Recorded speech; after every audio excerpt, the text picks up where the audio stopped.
Ramadan à moi, présenté par Christophe, sur France Maghreb et France Maghreb 2. Bien le bonjour à vous, merci d'être avec nous sur France Maghreb 2 pour un nouveau numéro de Mon Ramadan à moi. Le Ramadan de Elsa Ray, chroniqueuse dans le LGF, le Grand Forum, qui va bien se confier justement concernant ce Ramadan. Bonjour Elsa, comment vas-tu ? Bonjour Christophe, ça va et toi ? Ravi de te retrouver pour un exercice quelque peu différent, ce à quoi on a le droit avec toi, en tout cas dans le cadre de ta participation dans le Grand Forum. On va ainsi découvrir, donc, et c'est en ça d'ailleurs que c'est très intéressant de t'avoir aujourd'hui invité à participer à cette émission, puisque tu n'as pas, on va dire, un parcours, je dirais, classique de quelqu'un qui est né dans une culture musulmane. En effet, oui. Voilà. Alors Elsa est née dans le Rhône. C'est ça. Et Elsa, enfant, comment était-elle ? Comment j'étais enfant ? Oui. Voilà, c'est une question Alors décris-nous profonde. un petit peu, est-ce qu'on avait le droit à la petite Elsa sérieuse, studieuse, gentille, effacée, discrète ? Non, pas du tout. Pas du tout, d'accord. Non, j'étais plutôt sérieuse, ça c'est vrai, mais j'étais aussi assez rebelle. Toujours à défendre la veuve et l'orphelin, toujours à essayer de bousculer un peu les règles. Donc j'étais plutôt une enfant rebelle, voilà, assez intrépide, mais en même temps, d'un point de vue scolaire, assez sérieuse quand même.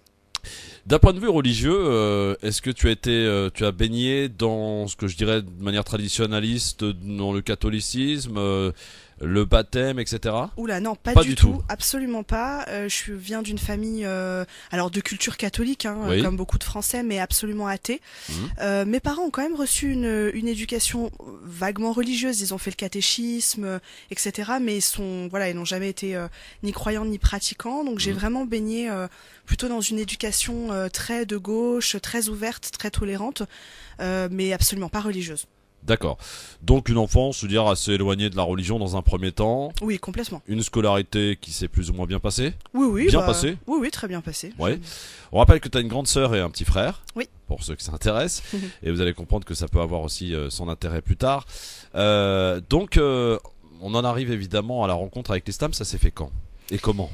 Alors, en fait, ma première rencontre avec l'islam, c'était très tôt, j'avais 6 ans, c'était en CP. Ah oui. En fait, j'étais dans une école où il y avait très peu de diversité, voire pas du tout, parce que c'était dans une petite ville de Bourgogne. D'accord. Et il y avait une petite fille de mon âge qui était d'origine algérienne. Ouais. C'était la seule de l'école primaire et on est devenues meilleures amies. Elle s'appelle Khadija, on s'est retrouvés il y a pas longtemps sur Facebook d'ailleurs. Ouais. Et elle m'a expliqué, en fait une fois elle m'a dit qu'elle avait pas de sapin de Noël chez elle, et ça m'avait choquée, j'avais dit mais comment ça Et elle m'avait expliqué qu'elle était musulmane et qu'elle fêtait pas Noël, et ça m'avait beaucoup intriguée.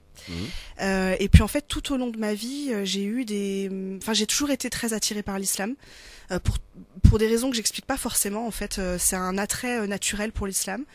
Et puis petit à petit c'est développé jusqu'à ce que je rentre à la fac et que là je commence vraiment à lire des livres sur l'islam, à commencer à apprendre l'arabe.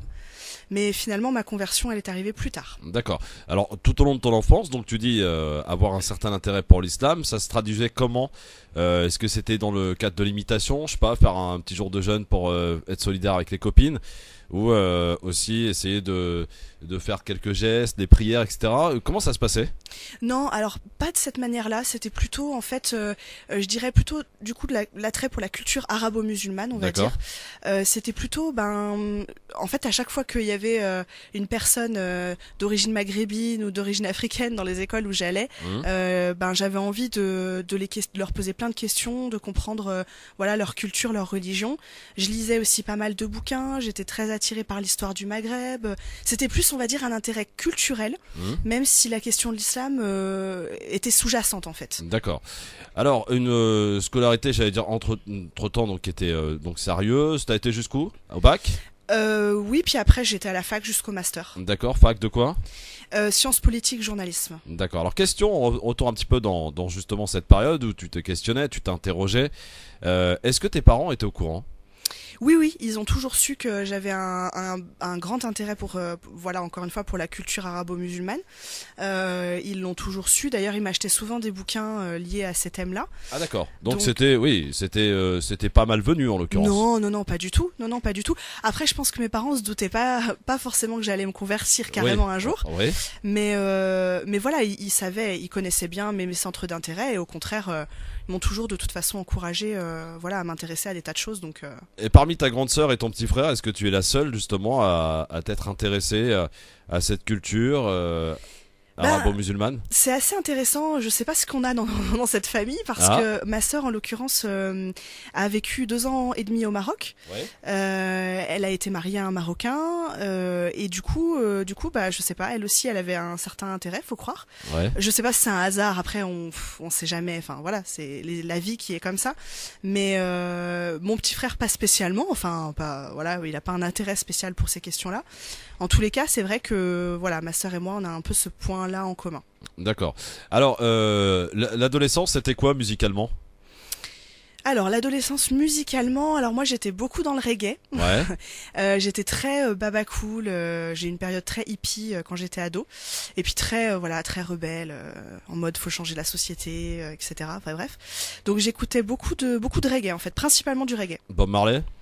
Oui, et puis plein d'autres artistes français ou étrangers de reggae, quoi. D'accord, donc reggae pour ce qui est de la partie musicale. Oui. Et tes relations avec les profs, ça se traduisait comme ça justement, essayer de remettre en cause ce qu'ils disaient ou à essayer d'apporter une certaine revendication dans les cours? Ah oui, oui, ça m'a pas toujours porté service. Ah oui?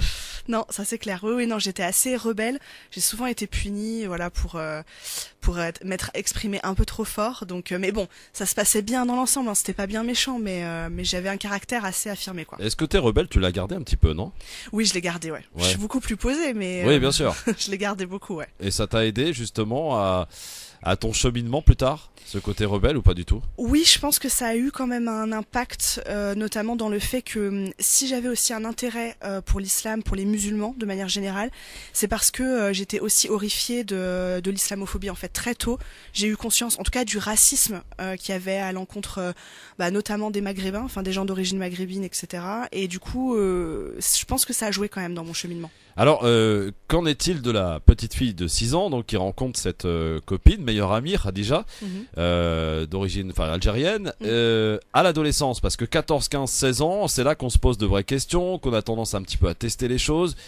Comment es-tu et où en es-tu justement dans ta recherche, dans ton intérêt par rapport à cette culture arabo-musulmane, à l'adolescence? À l'adolescence, j'étais tellement en plein justement dans l'adolescence, les grands questionnements, les perturbations X et Y.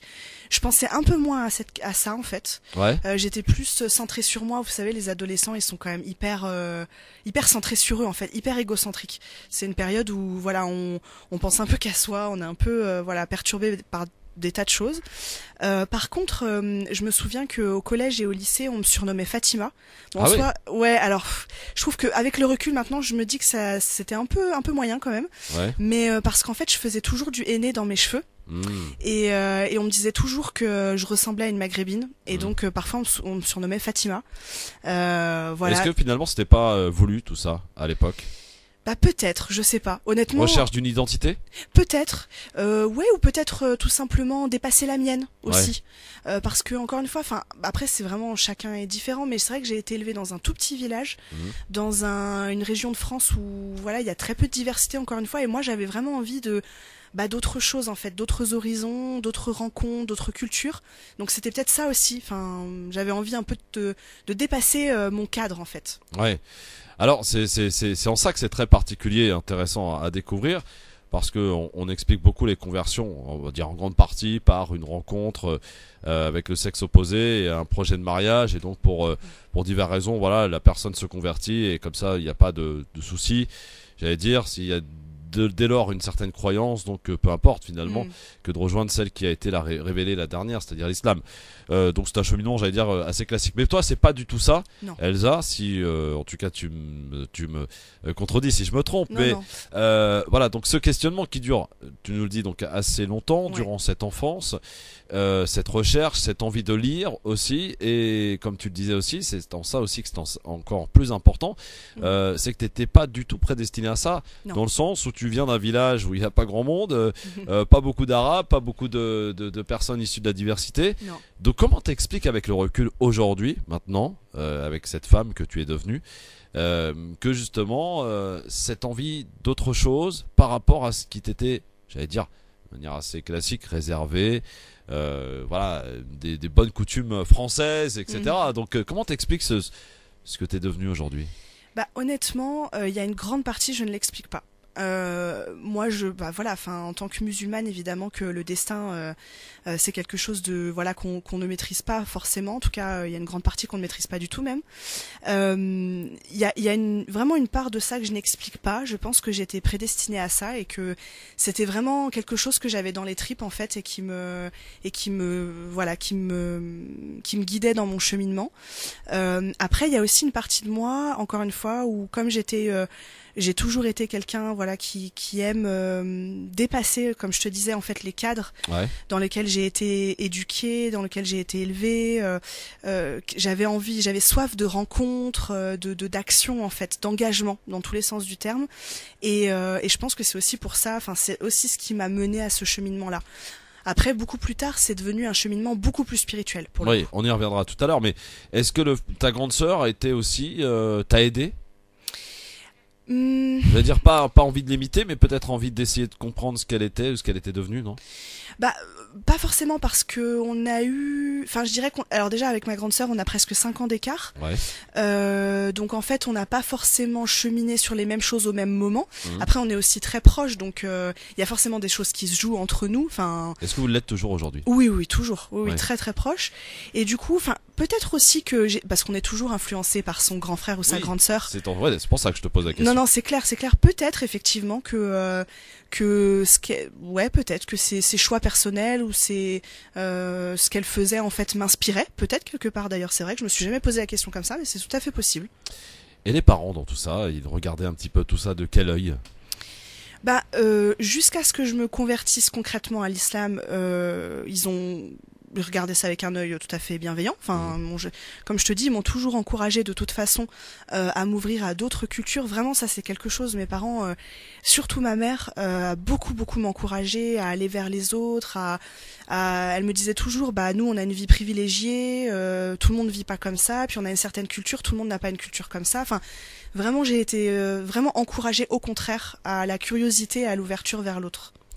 Alors on va comprendre dans la seconde partie qui arrive dans un instant, on va arriver dans le vif du sujet, c'est-à-dire la conversion, la fac, les études, tout ça en même temps finalement, ce qui a fait ce que tu es devenue aujourd'hui, une femme donc musulmane qui le revendique et qui en est fière. Ouais. Mais tu as dû, j'en suis sûr et certain, passer par des périodes un peu tumultueuses, pas forcément en ce qui te concerne personnellement, mais par rapport à tes proches. Ça a dû soulever quelques interrogations, quelques peurs aussi peut-être. Ah, c'est sûr.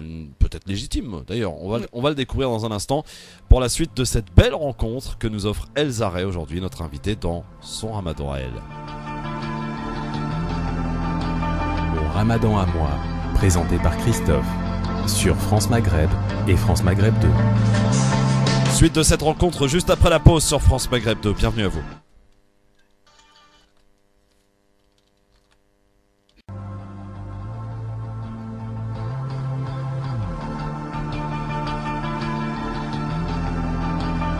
Ramadan à moi, présenté par Christophe sur France Maghreb et France Maghreb 2.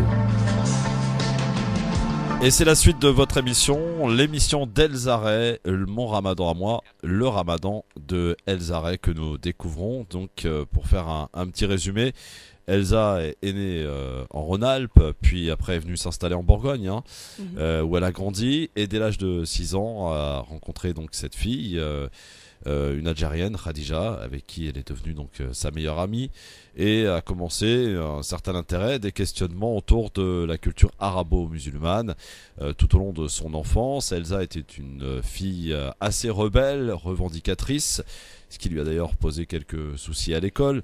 Et en même temps, donc, Elsa a une grande sœur qui elle aussi s'intéressait quelque part à l'islam, enfin plutôt à la culture arabo-musulmane, est partie vivre 2 ans d'ailleurs au Maroc. Un petit frère et puis des parents qui encourageaient justement à cette recherche permanente. Et puis donc arrive, c'est là où nous étions arrêtés d'ailleurs, à la fin j'allais dire de la scolarité classique, le lycée, le bac que tu as eu premier coup. Oui, oui, oui. Bon, élève parfaite, sérieuse. Quelles études tu t'es dirigé vers quelles études? Alors j'ai fait sciences politiques à la fac parce que je voulais devenir journaliste, donc ça semblait la voie la plus indiquée. Donc tu as quitté un petit peu ton village natal là. Ah bah oui, je suis allée à Lyon, donc Ouais. à l'université Lyon 2. J'ai suivi donc un cursus donc en Sciences Po, j'ai passé ma licence de Sciences Po à Lyon, puis mon master 1 à Rennes et mon master 2 spécialité journalisme à Montpellier. Ah oui, donc tu as beaucoup voyagé. Oui, bah, j'ai la bougeotte aussi. Et donc là, la diversité, tu l'as côtoyée. Oui, tout à fait. Ah, et c'est peut-être là d'ailleurs que ça a été important pour toi. Alors tu nous expliquais que ton intérêt à l'islam s'est fait de plus en plus important à la fac. Oui. À quel moment? Bah en fait en première année de fac on avait ce qu'on appelle les unités d'enseignement libre, c'est-à-dire qu'il y a en fait 1 heure de cours, alors je sais plus si c'est 2 heures par semaine ou je sais plus, Ouais. 1 heure et demie, où on choisit ce qu'on veut. On D'accord. peut vraiment choisir n'importe quel cours. Et là je me suis dit, j'ai eu comme une évidence, je me suis dit il faut que j'apprenne l'arabe. C'est l'occasion ou jamais de choisir l'arabe, donc j'ai commencé à apprendre l'arabe. Et puis la prof était syrienne, était d'origine syrienne ou peut-être Ouais. syrienne tout court d'ailleurs. Et puis du coup, ben forcément quand on apprend l'arabe, on apprend aussi quelques trucs liés à l'islam quand même, Ouais. forcément. Ouais. Donc ça a encore plus renforcé mon intérêt. Et je me suis dit il faut que j'achète des bouquins pour essayer d'en savoir un peu plus. Je me suis acheté un Coran, mais alors à l'époque j'étais complètement ignorante, donc du coup je me suis acheté une édition qui était pas top, Ouais. un peu genre Coran grand public entre guillemets. Enfin, j'en parle de la traduction, hein, évidemment. Ouais, ouais, bien sûr. Et du coup ça m'avait pas trop parlé. Par contre, j'avais lu d'autres bouquins qui m'intéressaient beaucoup, mais c'est pas à ce moment-là. Enfin, c'était le début de mon cheminement, mais c'est encore pas là où il était le plus intense. Et alors, maman a su que tu apprenais l'arabe? Oui, bien sûr. Oui. Et comment elle l'a pris? Bah très bien. Ouais. Ouais, ouais. Très bien. Bon, bah parfait. Et ta grande sœur, elle était où Alors, oula, ma grande sœur, elle était où à l'époque? pendant ta première année de fac? Elle devait être, elle a vécu 2 ans en Irlande après elle a vécu longtemps à Paris.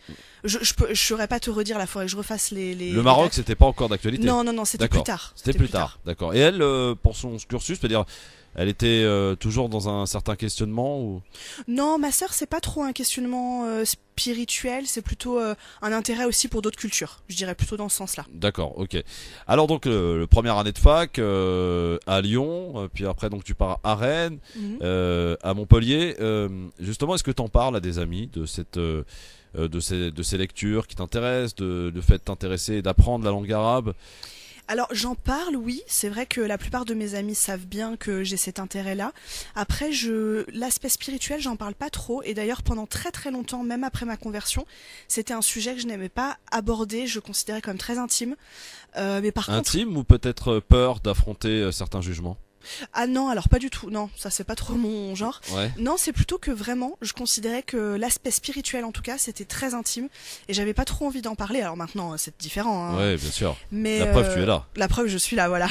Mais tu m'aurais demandé ça il y a 3-4 ans, je t'aurais dit ah non, enfin, j'aurais pas osé, je pense. Ouais. Mais là, c'est tout à fait différent. En tous les cas, oui, mais la plupart de mes amis connaissaient bien mon intérêt pour ces questions-là. D'ailleurs, j'avais des amis qui avaient aussi le même intérêt. J'avais aussi des amis j'avais une copine à la fac, très bonne amie, qui était d'origine marocaine, musulmane mais non pratiquante.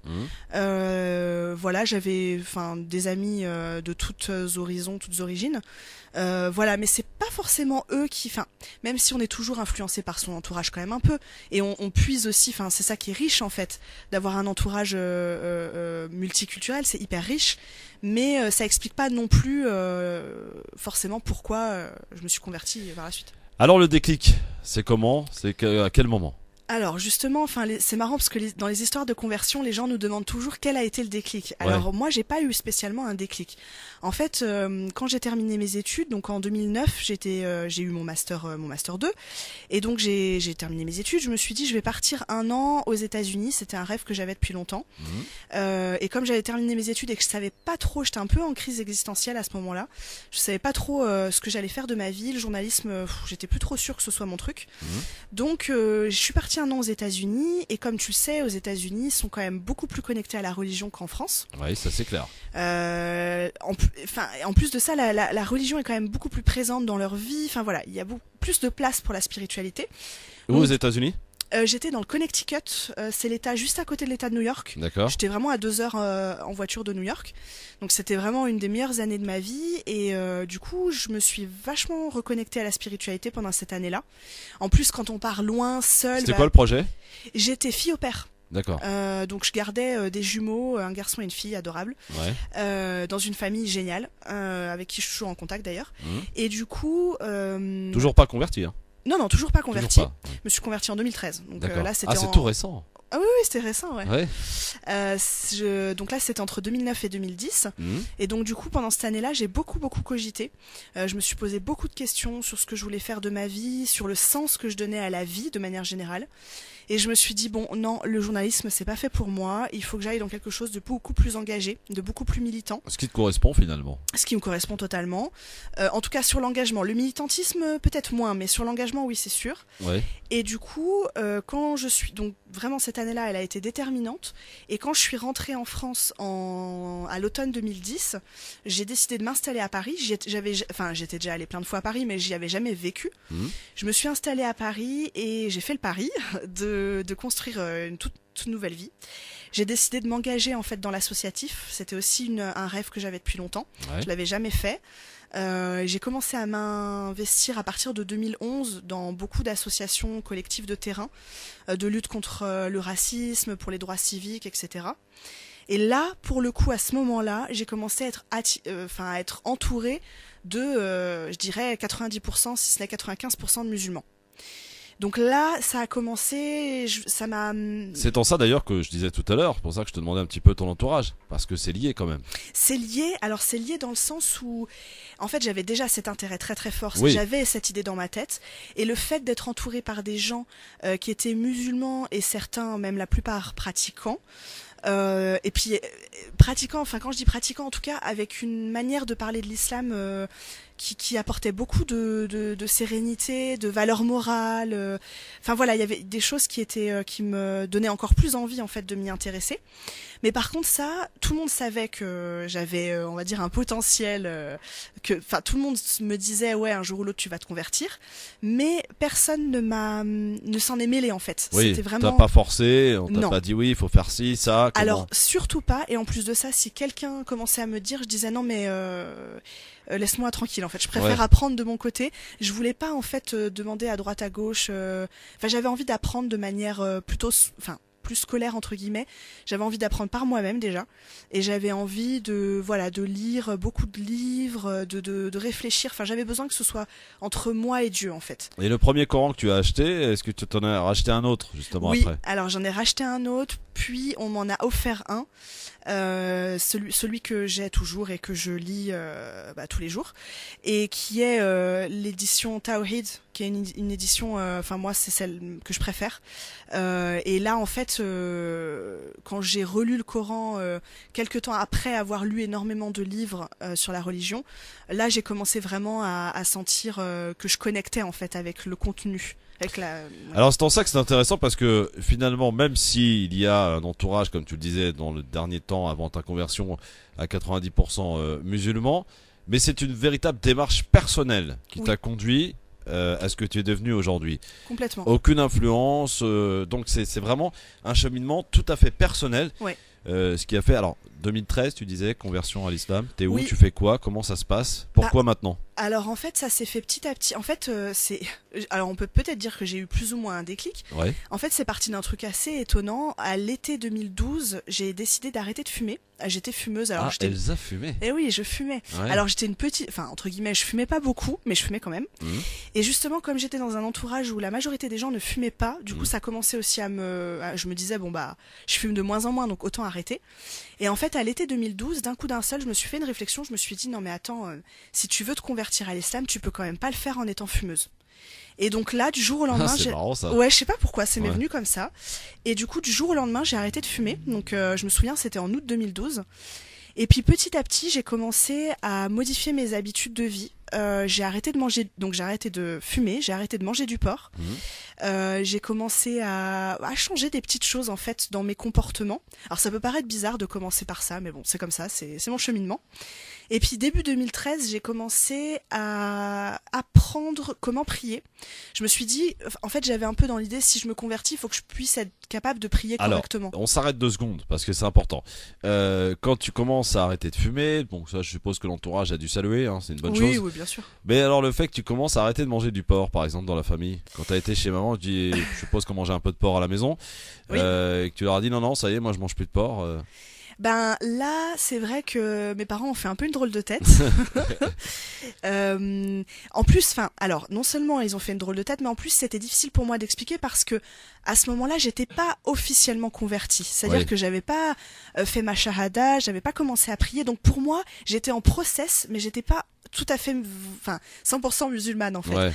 Donc du coup, je leur ai dit, bah voilà, je suis dans un cheminement, j'ai décidé de modifier un peu mes comportements, etc. Ils ont trouvé ça, ça les a étonnés, étonnés. Étonné n'est pas le mot, parce que je pense qu'ils s'y attendaient, mais plutôt ça les a bousculés, voilà. Pas étonnés, mais plutôt bousculés. Ils m'ont dit, bah écoute, bon, ok, admettons, ils étaient un peu circonspects, voilà, mais ils ont tout à fait respecté mon choix. Et puis après, par la suite, quand je me suis convertie, je leur ai dit que là, cette fois, j'étais vraiment musulmane, quoi. Est-ce que tu les as préparés avant ou c'est une fois fait que tu leur as dit? Bah alors j'avoue que les pauvres, je pense, avec le recul maintenant, je me dis que je les ai quand même pas super bien préparés. Ouais. Après, c'est aussi parce que c'était tellement un cheminement, c'est pas évident en fait d'expliquer aux autres quelque chose qui se passe dans ton cœur, dans ta tête, ou toi-même t'es un peu dans un truc, une espèce de tourbillon. C'est pas évident à expliquer. Je les avais un peu préparés, mais c'est vrai que bon, puis moi des fois je suis un peu du genre quand même à balancer une info. Quand j'ai pris ma décision, elle est prise, donc Ouais. je suis pas toujours délicate là-dessus, je reconnais. Puis bon, avec les parents, des fois on fait pas trop, les pauvres on les ménage pas trop. Donc je pense que bon, c'est venu, je les ai quand même, voilà, je leur ai dit, etc. On a échangé, on en a parlé, mais c'était peut-être un peu abrupt quand même. Ouais. Alors professionnellement, t'en es où là à ce moment-là? Alors à ce moment-là, c'est quelques temps. Début 2013 quoi. Oui, voilà, c'est quelques temps. À ce moment-là, donc ça faisait 2 ans que j'étais à fond investie dans le militantisme en région parisienne, etc. Ça paye pas forcément le militantisme. Ah bah une idée non, de quoi? j'étais bénévole, mais par contre, à côté de ça, je travaillais comme chargée de recrutement dans une boîte de soutien scolaire. D'accord.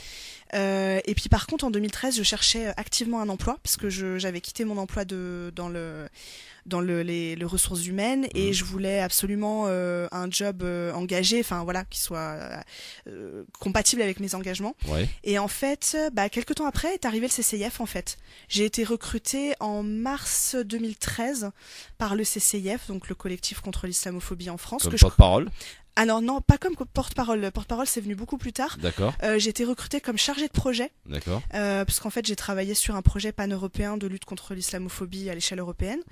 Et je connaissais presque pas le CCIF à l'époque. J'ai vraiment été... c'est une amie dans le réseau qui m'a recommandé de postuler pour le poste.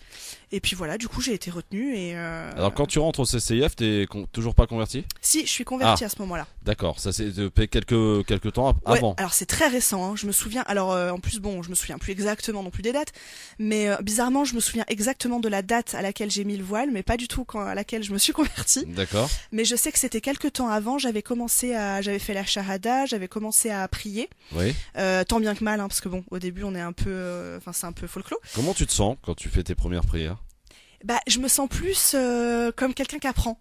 Ouais. C'est pas du tout la même intensité spirituelle que par la suite, où pour le coup, on n'a pas besoin de se concentrer sur les paroles.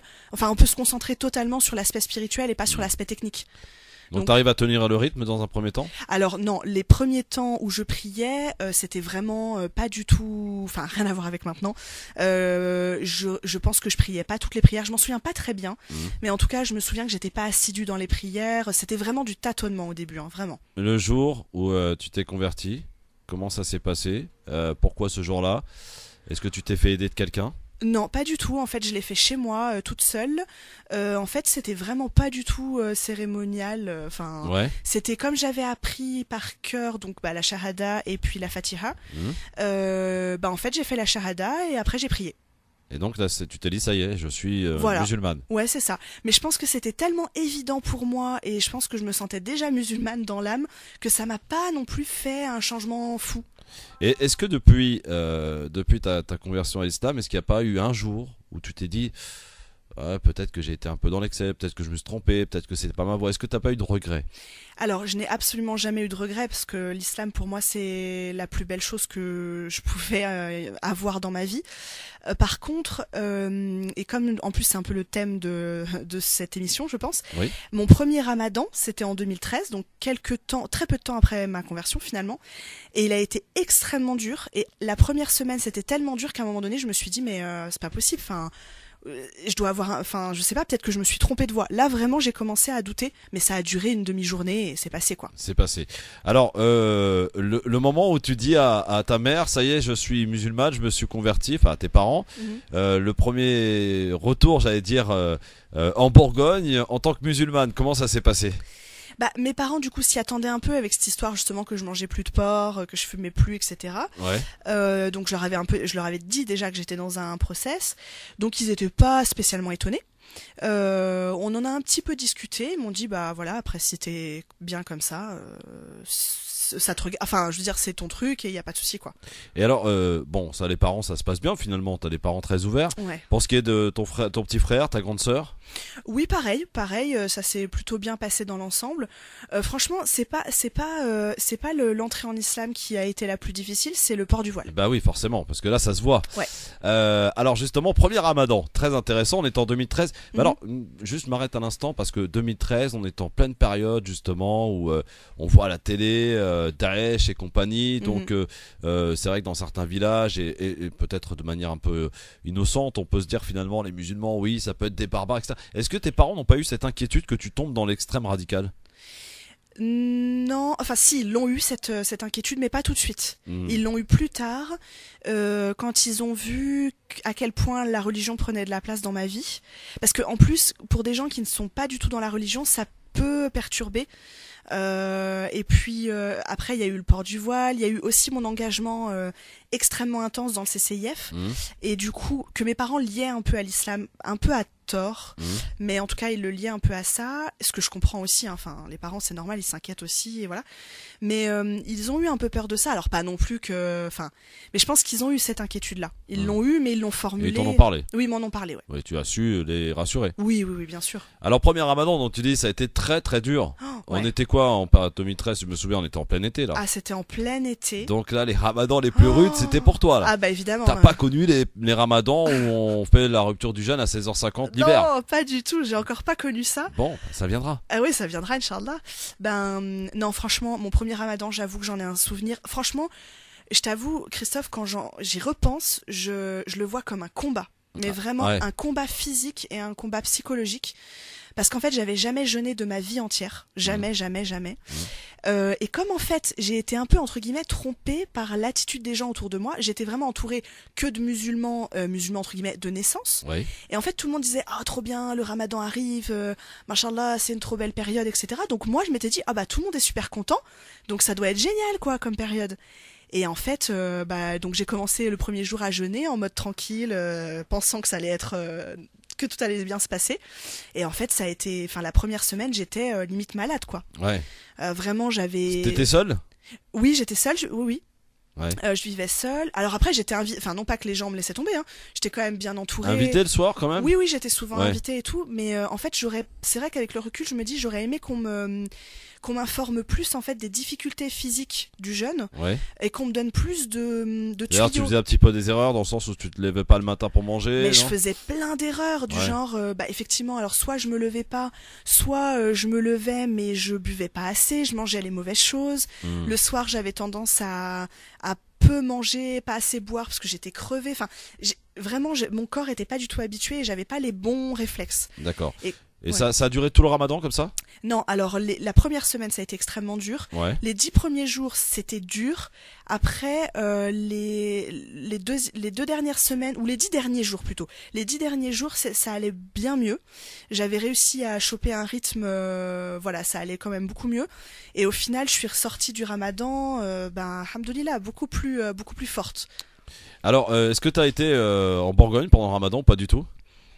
Ah, je me souviens plus ce ramadan-là. Je saurais Ouais. pas te dire. Ouais. Je ne crois pas parce que je travaillais à l'époque, donc je pense pas que j'y sois allée, mais je m'en souviens plus bien. Donc les journées devaient être dures.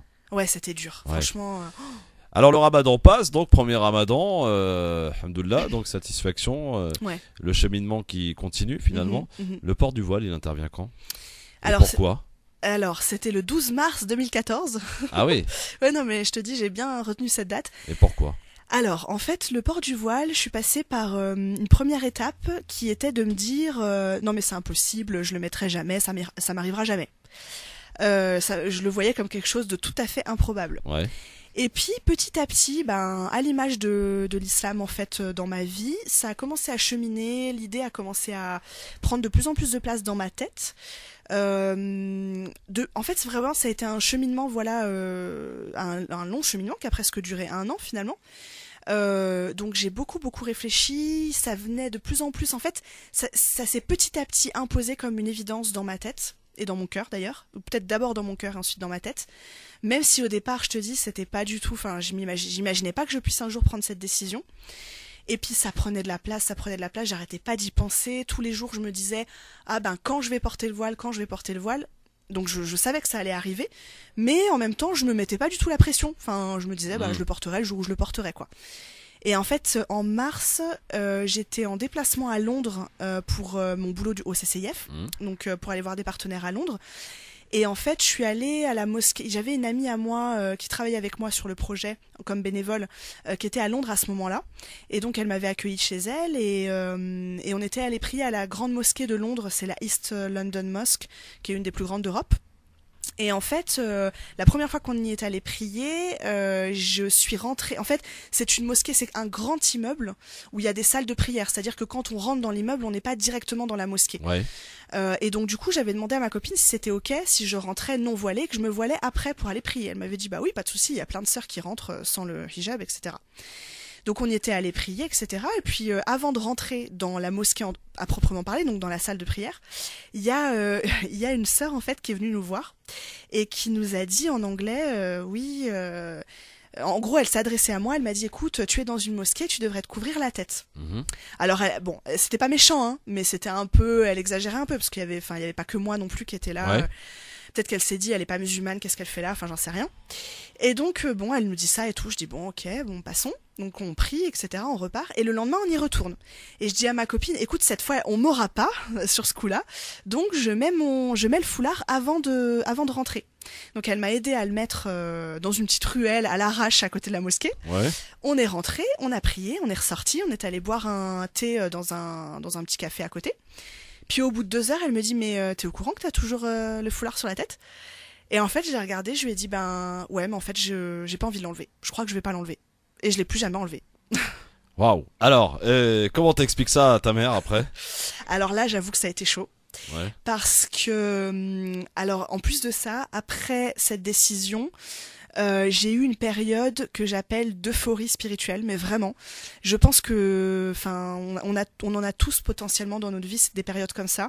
C'est-à-dire que j'étais complètement la lumière à tous les étages, quoi. J'étais perchée totale, mais vraiment, hein, j'étais dans une euphorie spirituelle. Le port du voile a été pour moi, enfin, ça a déclenché un boost spirituel énorme.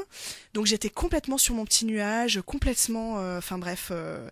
Et du coup, je l'annonçais, enfin, c'était un peu, je prenais pas trop en compte les gens en fait. Je sais pas comment expliquer. L'extérieur. Un peu déconnecté de la réalité, quoi. C'est ça. Donc du coup, il y avait quelques temps après, en avril, je devais aller chez mes parents, enfin c'était prévu que j'aille pour le week-end les voir, et je me suis dit, bah je peux quand même pas arriver à la gare voilée et qu'ils soient pas au courant, enfin ils vont faire un AVC quoi. Donc je me suis dit, je vais les appeler et je vais leur dire. Donc je les ai appelés et je leur ai dit, voilà, bah j'ai décidé de porter le voile, etc. Donc bon, là pour le coup, ils étaient quand même pas enchantés. Alors est-ce que c'était par rapport à eux ou est-ce que c'était par rapport aux voisins, à l'entourage, à la famille? Alors, je pense que c'est un ensemble. C'est un ensemble, c'est de se dire, ben, là, du coup, tout le monde va savoir qu'elle est musulmane. Alors, non pas que ce soit une maladie honteuse, hein, mais bon, tu sais comme moi le contexte dans lequel on évolue. Mes parents ils vivent dans un milieu rural, ils ont voilà, enfin les gens sont pas forcément aussi tolérants qu'eux et ils le savent très bien. Ça vote pas mal FN, je suppose. Ah ouais, à fond. Donc je pense que l'inquiétude elle est d'abord pour l'enfant quand même, parce que les parents ils s'inquiètent d'abord pour leur enfant. Donc ma mère elle m'avait dit mais si tu veux trouver du travail après, ça va être galère. Est-ce que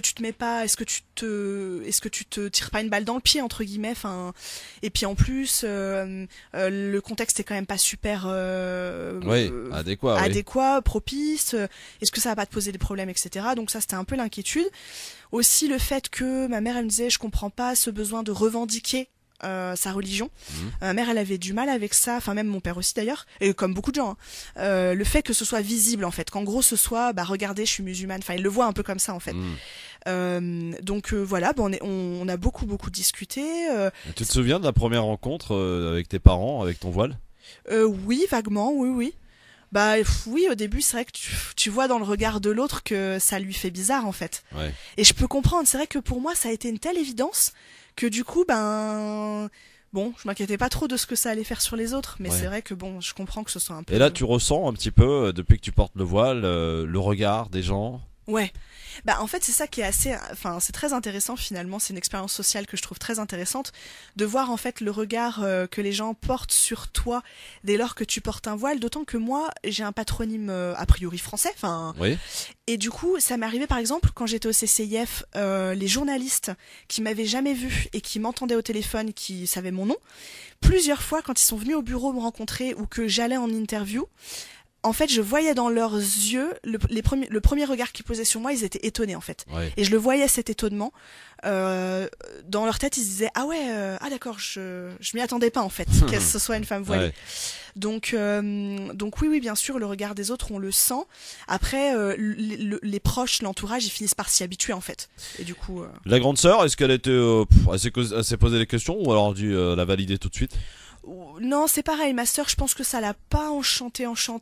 Enfin, encore une fois, c'est compliqué parce que c'est pas tant, enfin, puis d'abord mes parents ni ma sœur n'ont prétendu avoir un poids dans ma décision, ils se doutaient bien que voilà, enfin, mais je pense que quand même au début ça crée des espèces de ça n'a pas créé de conflit du tout, mais plus en mode ah bon bah quelle idée quoi. Un peu plutôt dans ce mode-là en fait. Et là aujourd'hui tout se passe bien. Oui, tout se passe bien. Alors, donc, on en arrive donc maintenant à une femme qui travaille au CCIF, qui est devenue porte-parole, donc qui s'épanouit dans sa vie professionnelle, dans sa vie spirituelle, qui continue de découvrir, même encore aujourd'hui d'ailleurs. Je suppose que le cheminement n'est pas encore tout à fait terminé. Ah bah j'espère bien qu'il sera jamais terminé. Jamais terminé, donc il se poursuit. Tu continues de lire. Est-ce que finalement, comment tu fais pour te protéger? Parce que c'est vrai quand on rentre comme ça dans l'islam, on a tendance à en vouloir en faire beaucoup, et voire même plus que ceux qui sont déjà musulmans depuis de naissance, j'allais dire, pour essayer peut-être quelque part et inconsciemment d'essayer de rattraper un certain retard. Est-ce qu'il y a là aussi une bienveillance de ta part pour essayer de pas tomber dans ce qu'on appelle, et ce qui est fréquent, l'extrémisme? Alors moi j'ai pas du tout, contrairement à d'autres convertis, je n'ai pas du tout, mais pas un seul instant, et pas du tout, et jamais en fait, même pas aujourd'hui, j'ai jamais eu ce, entre guillemets, ce complexe de vouloir rattraper un retard ou bien de me faire pardonner les fautes d'avant. J'ai jamais eu ça. Alors non pas que je sois, qu'Allah me préserve d'être comment dire, d'être autosatisfaite ou d'être, c'est pas du tout ça, c'est juste que d'abord, j'ai considéré qu'à partir du moment où je devenais musulmane, tout ce qu'il y avait avant, non pas s'effaçait, parce que sa vie, il n'est pas question de tirer un trait sur sur sa vie d'avant, mais juste, pour moi, c'était une nouvelle naissance. Et donc, ce qui s'était passé avant, c'était avant. Voilà, c'était ma vie avant, c'était très bien, et ça m'a mené jusqu'à l'islam. Donc, je n'ai jamais renié ce que j'ai fait avant, etc. Que ce soit les bonnes choses ou les mauvaises choses, c'est comme ça, c'est la vie, c'est le cheminement. Toute chose de la vie nous mène à là où on doit aller, donc aucun souci là-dessus. Après, voilà, sur rattraper le retard, non, j'y suis allée vraiment à mon rythme. Justement, alors des fois, il y avait des gens, ça part de bonnes intentions, mais qui te mettent un peu des coups de pression dans la communauté, genre ah mais tu connais pas encore de en arabe, ah mais tu connais pas ci, tu connais pas ça, mais calme-toi. Enfin, j'y vais à mon rythme. Toi, tu connais, c'est bien, tu y es depuis ta naissance. Moi, faut juste me laisser le temps aussi de d'apprendre des choses, etc. Alors je vais préciser ma question parce qu'aujourd'hui il y a ce gros problème de l'islam sur Internet et là on peut tout lire, tout et n'importe quoi. Alors non, sur Internet, moi je me suis servi beaucoup d'Internet pour l'apprentissage de la prière et de certaines sourates parce que ça aide bien, les tutos YouTube et tout, c'est hyper pratique. Après non, moi je suis plutôt livre, je suis une grosse lectrice, donc j'ai lu énormément de bouquins. Je me suis fait recommander pour le coup des bouquins aussi de la part de personnes. Tu as lu plusieurs visions? Oui, oui, ça m'est arrivé. Plusieurs tendances, plusieurs courants. Oui, carrément. D'ailleurs, ça m'est arrivé de lire des livres, je me disais oula, non, ça c'est pas mon truc. Ouais. Où je sentais que bon, non, là, c'était pas trop, je me sentais pas trop en adéquation avec ces courants-là. Mais en fait, au final, je me suis quand même fait je demandais beaucoup conseil à des personnes de mon entourage qui étaient musulmanes donc et en qui j'avais confiance. Et qui me recommandaient des lectures en fait. Et puis moi, j'allais beaucoup dans les librairies islamiques, j'achetais des tonnes de bouquins. Donc du coup, à force, je me suis fait un petit peu mon auto-formation. Et puis après, j'ai pris des cours quand même, parce que bon. Oui, forcément. Alors, avant de conclure, parce que franchement, on t'a découvert, j'en suis sûr, avec les auditeurs, sous un aspect très intéressant, et on peut comprendre maintenant finalement ce que tu es devenu. Ça s'explique et ça se comprend d'autant plus. T'en es à un premier anniversaire, c'est le 5e Ramadan là. Tout à fait, ouais, c'est ça. Bon, eh bien, il se passe bien, j'espère en tout cas. Elsa, est-ce que tu peux nous raconter une petite anecdote dans ton village, là-bas en Bourgogne, avec ton voile? Je suppose quand t'as été voir, je sais pas, j'ai dit une connerie, mais la boulangère qui t'a connue non voilée, petite, depuis longtemps, quand elle t'a vu la première fois avec le voile. Alors j'ai pas le cas d'une boulangère qui m'a connue depuis tout petite. Par contre, j'ai une anecdote avec la boulangère. C'est marrant que tu parles de ça. En fait, mes parents ont déménagé il y a. J'étais un peu lu. Ah, c'est pour ça. Voilà. En fait, donc mes parents ont déménagé il y a un peu plus d'un an et demi, dans un petit village à côté du village où on vivait avant. Et en fait, je suis allée, donc je vais souvent à pied à la boulangerie à côté de chez mes parents. Et puis en fait, je voyais bien que bon, qu'elle était assez intriguée par moi et tout. Et puis une première fois, elle avait dit à mon père, j'avais commandé un gâteau, je sais plus, et mon père était allé le chercher et elle avait dit ah oui, c'est votre belle-fille qui l'a commandé. Mon père dit ma belle-fille, non, j'ai pas de belle-fille. Et en fait, il a réalisé qu'elle parlait de moi, mais en fait, elle était partie du principe que j'étais pas la fille de mon père en fait, et que je devais être forcément une belle-fille. Voilà. Donc c'était assez marrant. Et par la suite, on a souvent discuté. Elle me posait beaucoup de questions sur ma vie à Paris, sur mes voyages, etc. Et en fait, il y a quelque temps, mon père y est allé pour chercher du pain et elle lui a parlé de moi. Elle lui a dit vraiment votre fille, elle a beaucoup de courage. Je vois bien comment les gens ici la regardent. Et en fait, elle s'est confiée à mon papa. Elle lui a expliqué que sa fille à elle s'était convertie également à l'islam et qu'elle était mariée à un homme d'origine algérienne et que ça avait été très compliqué dans la famille. Et du coup voilà, ils ont discuté un peu de leurs expériences de parents de convertis et en fait j'ai trouvé ça très touchant, comme quoi j'arrêtais pas de me dire mais qu'est-ce qu'elle doit penser de moi, parce parce que vraiment, enfin, voilà, c'est une boulangère dans un petit village. Il y a zéro diversité. Ou comme tu dis, ils ont voté 40% FN ou peut-être plus. Donc je me disais, mais qu'est-ce qu'elle doit penser de moi, quoi. Et en fait, ben, on se rend compte que les gens, quand on gratte un peu, ils ont des histoires, ils ont des choses à raconter, et qu'il y a finalement beaucoup d'ouverture et de dialogue possible. Alors, est-ce que tu as eu, depuis que tu portes le voile, justement, une expérience marquante? J'ai eu beaucoup de petites expériences, soit agréables, soit désagréables. Alors j'ai déjà été plusieurs fois insultée dans la rue. Enfin deux fois en fait, surtout. À Paris? À Paris, ouais, à Paris. Les 2 fois à Paris d'ailleurs. Donc, mais moi, c'est des choses, à vrai dire, qui me coulent dessus en fait. Ouais.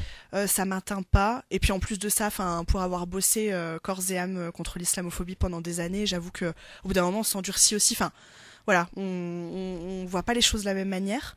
Mais l'un dans l'autre, j'ai plutôt eu des expériences plutôt belles en fait, de belles rencontres. Alors, est-ce qu'il y a eu, depuis que tu portes le voile, ce sera là ma dernière question, des réunions de famille avec les cousins, avec les grands-oncles, je ne sais quoi.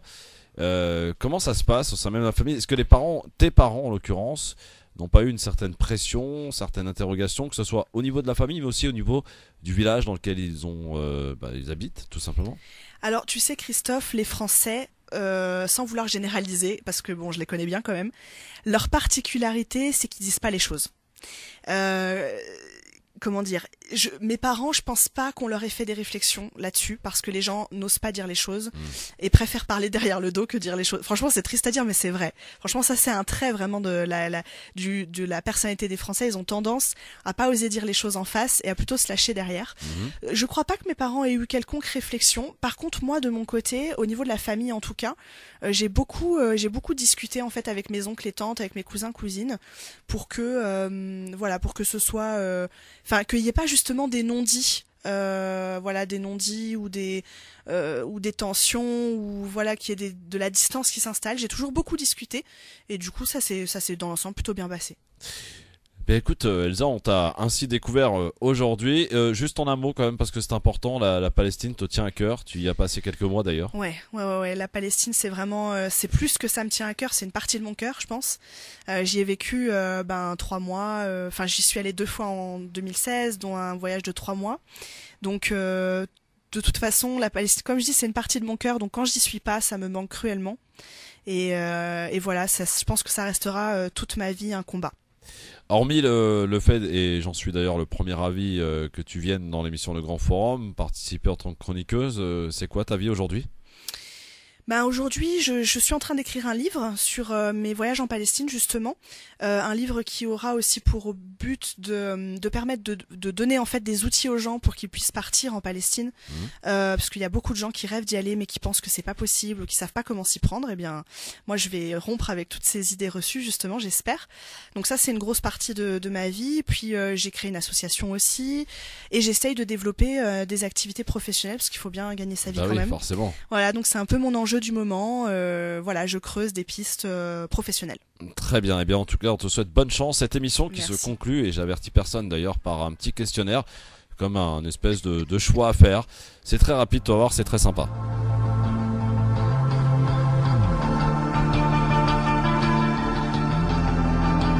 Mon Ramadan à moi, présenté par Christophe, sur France Maghreb et France Maghreb 2.